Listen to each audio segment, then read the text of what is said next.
Hi there, welcome to this video when I'm at Chester Zoo.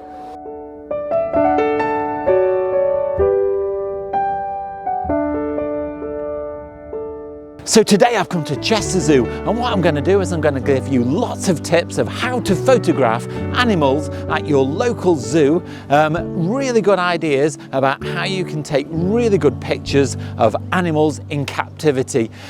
Zoos are great places to see animals that you wouldn't normally see, and hopefully this video is going to help you to enjoy your photography.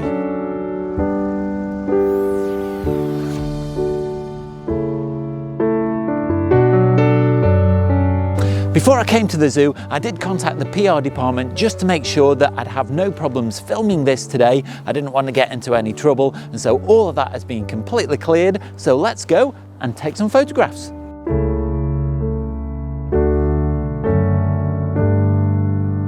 Now the first tip is something that I'm probably not going to be able to do very much of in this video, and that is being able to spend time and observe the animals. So the more time you spend observing the animals, the more you'll get used to their particular behaviours and start to get better pictures. Now if you've got time, you could spend an hour or so with one particular animal and just get used to how they move about. Now the experts here at the zoo observe these elephants at night time to watch their social behaviours.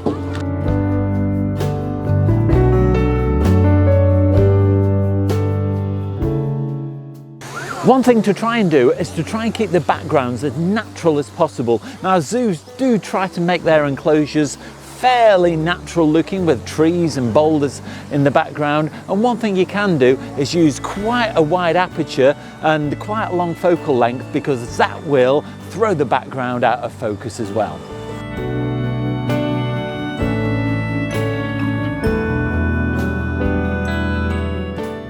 Not every animal is going to be in a position where you can get a good photograph. These camels here in the background are against a fence and they're a long way away from where we can actually get to. So unfortunately, these are not going to make for a very good photograph.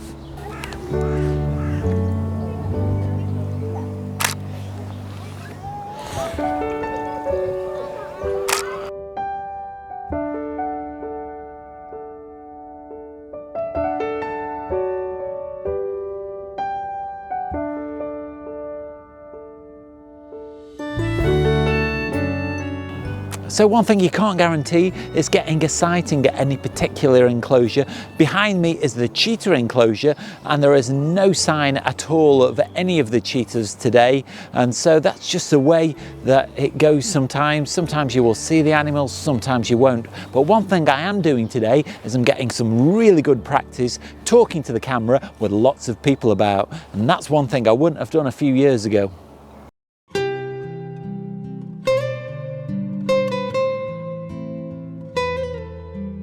If you are enjoying this video, please do consider hitting like, subscribe and the bell notifications, because that really helps out the channel and it makes sure that you don't miss out on any future content.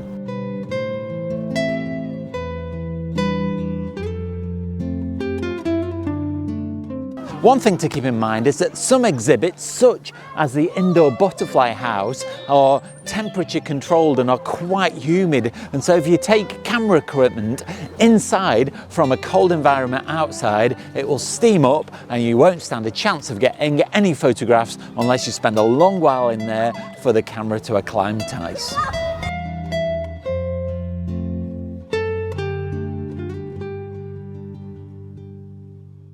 So these birds here are behind quite a thick wire mesh because they're in an aviary, but you can still take a photo through this mesh if you get the camera lens very close to the mesh. And to do that, I've taken the lens hood off.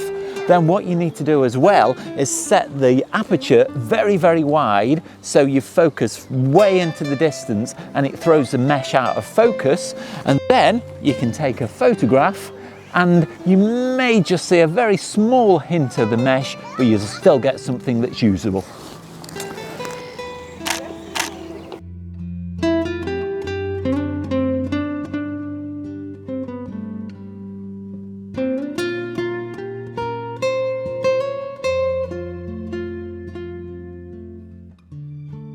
So just here at the giraffe house, I've spied a lone giraffe standing in the doorway, and at the moment the sun's out, so this will make for a really good mono shot. Because the background inside the giraffe house is dark, it really makes the giraffe stand out because of the full sun, and because of the high contrast, this will make a really good mono image.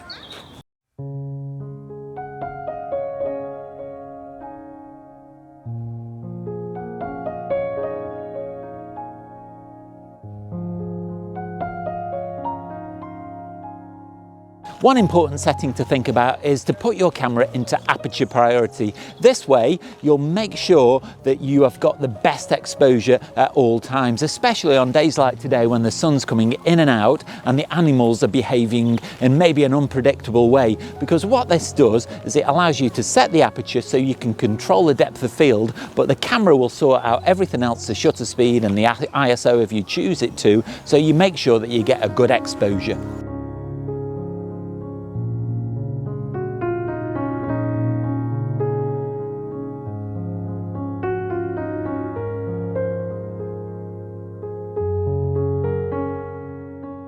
Clearly today is a bright day, and so it's not going to be any problem getting a really good exposure, but if it was a dull day or if you were taking pictures inside, then it's important you don't use any flash so you don't scare the animals.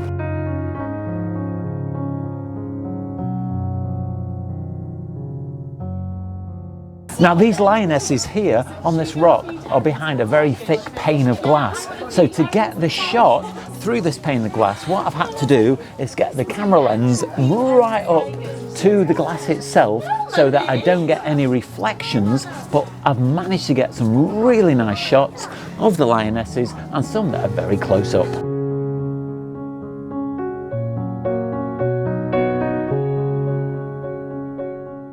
One thing to consider when thinking about a photograph is whether you choose to go in very, very close and get a really tight portrait, or whether you choose to get the whole animal in the shot. The danger of getting the whole animal in the shot is you do tend to get things like fences and such like in the background, but this could be a choice if you want to show off these animals are in captivity, then including fences and man-made objects might be something that you're interested in doing. So I'll leave you with some of my favourite shots from the morning from Chester Zoo.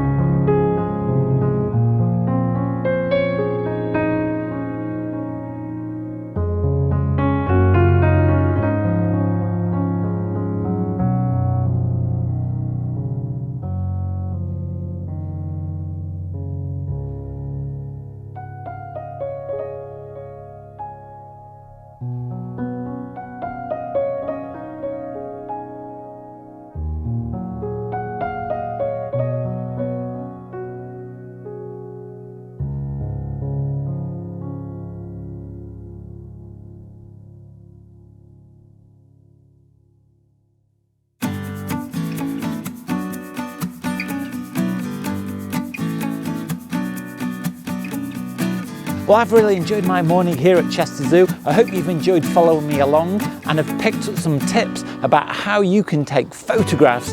So I think I've got some fairly decent pictures from this morning. Now, admittedly, some are going to be not so good. They're more like record shots of the animals that I've seen. But some, I think, if I crop them out in the correct way and isolate them from the backgrounds, this could be some really interesting pictures. So I'm looking forward to getting them back in the computer, and you will have already seen them. If you have found any of the tips useful or have enjoyed this video, please do let me know down below in the comments, or nip over to my Instagram account, that's @DoakdenPhotography. You can leave me your comments there, and you can also see lots of my pictures. Now, if you like what I do on the channel, you can also support me by visiting my Teespring store. There's a link for that down below in the comments. There I've got a range of merchandise on offer, and it really helps me out, so go and check that out. But you don't have to spend any money at all to support the channel. You can do that simply by clicking like, subscribe and the bell notifications, because that really helps me out and it makes sure that you don't miss out on any of my future content. Watch out for next week's video, that goes live on Sunday. In the meantime, go and check out this video up here, but all that's left now is to say, stay safe, and I'll see you soon.